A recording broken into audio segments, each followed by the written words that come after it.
Dray andro iny nisy ramatoa izay dia nananjanaka vavy telo izy. Le vavy matoa nory ny ananany dia manana maso ray. Le vavy evo raivo manana maso telo. Dia le faravavy fara manana maso roa. Dia apetany le mamany be le vavy matoa anankiroa. Sakafo tiako indrindra.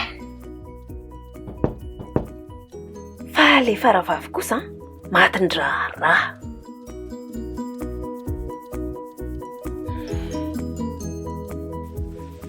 Voaesoesy foana le faravavy sady tsy afaka mipetraka amin'ny latabatra akory misakafo.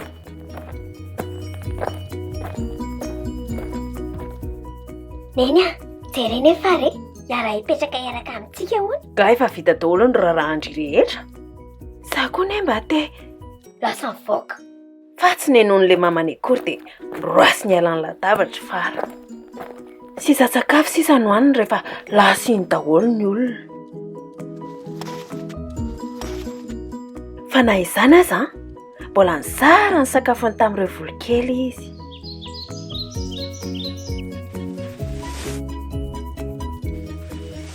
Dia indray andro tamy avy any nory sy raivo dia natsipy ny tany amin'ny faradolo ny lamba malotony. Enondry Sasavanda ny reny lamireny ka avy ireny sasana. Lasa nitondra ilay lamba mivoaka sady nitomafy fara. Dia nakeny amoron-drano. Tsy maintsy averina sasaina hono ilay lamba e. Tsy mbola nahita olona ratsy fa nahoatra ireo rahavaviko ireo inona loatra ireny tena ataoko e. Rehefa nitomany iny fara dia nisy anjelo mipotra teo anoloany. Mangirangirana izany raha kanja tsara ery. Fa nafen'ilay anjelo ny tarehany. Fa maninona ianao no mitomany? Tsisy ilana anao hony e. Izay zavatra ataoko hony dia tsy mety daholo. Dia tsy mety zareo sakafo fa amikabosisany hoaniko. Nona be Tia misy zavatra ho anao. Tia namatsika tia. Izay zavatra tenenin'ny vavanao dia tonga eo. Asavilian'ny telo dia ho hitanao. Dia iny tokoa fara fa naniry sakafo fa nona be.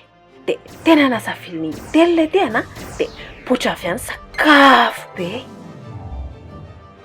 Trondro, akoho, vary. Orlanitra, saotra anao ilay anjely kely naika tsy tanako intsony ny anoanako.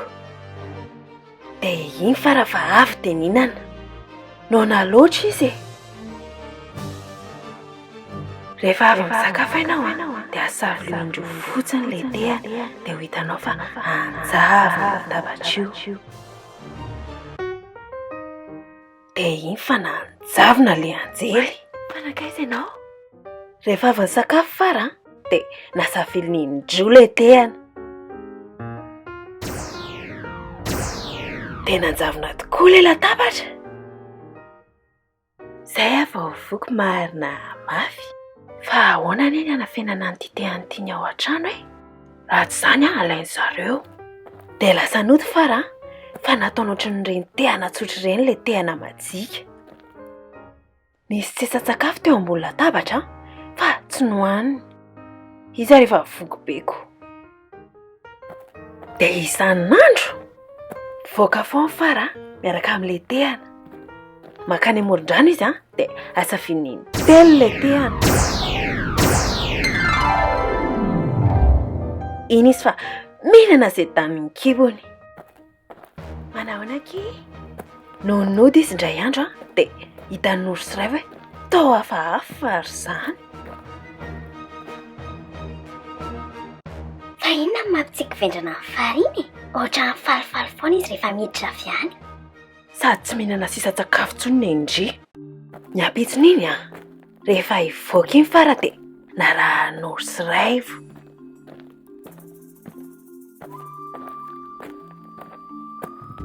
Dia tonga teny amoron-drano fara dia ohatra n'isan'andro naniry sakafo be dia nasavilin'ny telo ilay teana.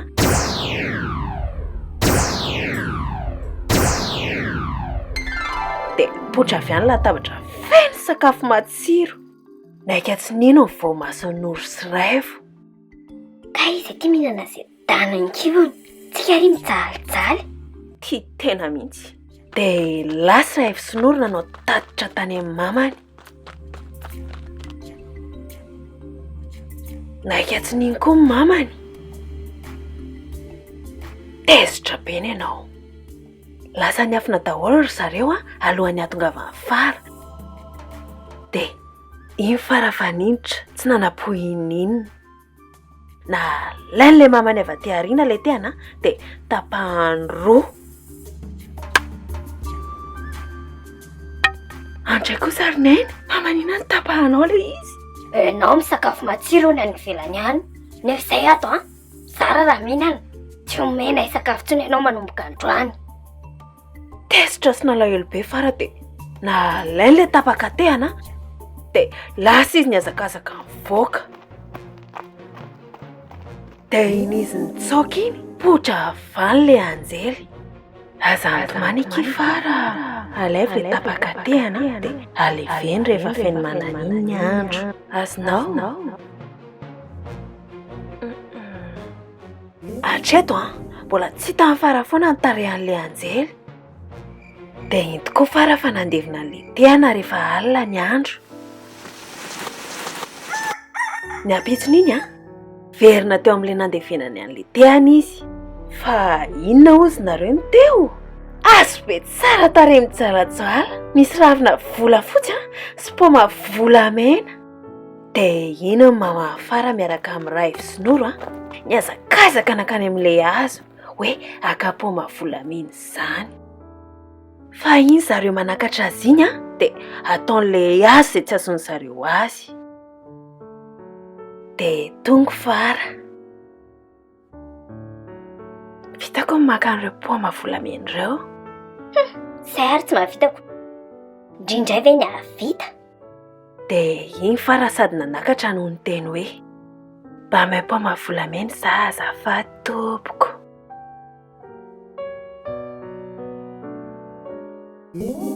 Dia iny fa niondrika ilay hazo ary namela azy haka izay tiany mihitsy.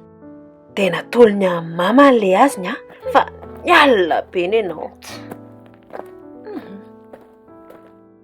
Ishi, eve zay Ory azo mba may paoma volamena za azafady tompoko. Mba may paoma volamena za azafady tompoko.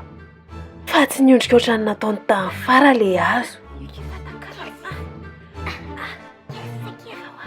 Fa maninona koa ny fara rery mahazo amin'ity hazo ity. Sapa misafy fara. Dia tamin'io fotoana io nisy printsy nandalo niaraka tamin'ny sovaliny. Misy olona tonga iny ohatrany manakaja. Lasy indry miafina fa sao analam-baraka eo indray. Dia lasy fara niafina tany ambadika kirihatra niaraka tamin'ilay paoma volamena. Noho ny tonga teo ambanin'ilay hazo volamena ilay printsy dia gaga fotsiny. Wayo, mba miratsakazo avy amin'ity hazonareo ity hoe za. Toa mamosy mijoalajoala izany. Ye, izay mihitsy ny tompony io. Afa omeka ilay tsara indrindra ianao e. Dia iny raivo sy noro fa tsambikimbikina hoe hanakatra. Fa tsy navelan'ilay hazo.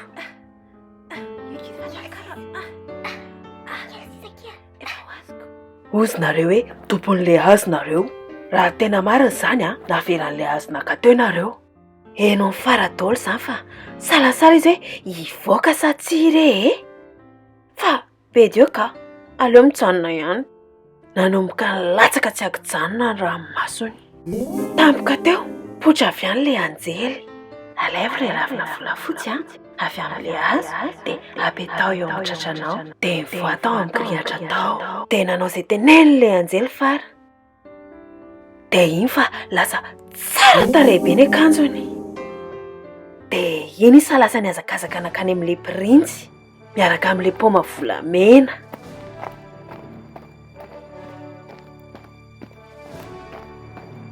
Fa iza koa iny olona tsara tarehy tonga avy any iny.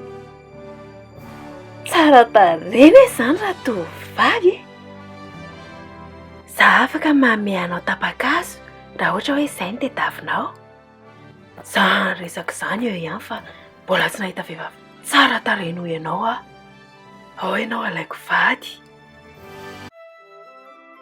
Na naiky teo iny eo Fara. Vao nahita an'izany izy telo mianaka dia niala tsiny niaingana tamin'ny Fara. Ianao ny zandry indrindra dia ohatran'ny nataonay tsinitsininy izany ianao fa dia miala tsiny e. Izay mihitsy ny diso e. Tokony zoko fitaratra izay ka hafona rery zandry ah. Tsy tezitra tamin'ny zareo mihitsy ny Fara. Vao may faly arizy niravina ny adiny zareo. Omaiko anareo ty hazo volamena ty. Mangalaza paoma tianareo eo. Faly arizy telo mianaka na ianao an'izany. Dia tampoka teo. Potra avy ihany le Anjely. Dia iny amin'izay fa nanala an'ilay satroka teny an-dohany le Anjely ary nampiseho ny tarehany. Taitra be Fara. Eve manana maso telo le Anjely tsara fanahy. Tena tsisy idiran'ny atsara-panahy kay ilay endrika ivelany ah. Afaka manao tsara fanahy daholo kay. Na telo maso ohatran'ny ray voary.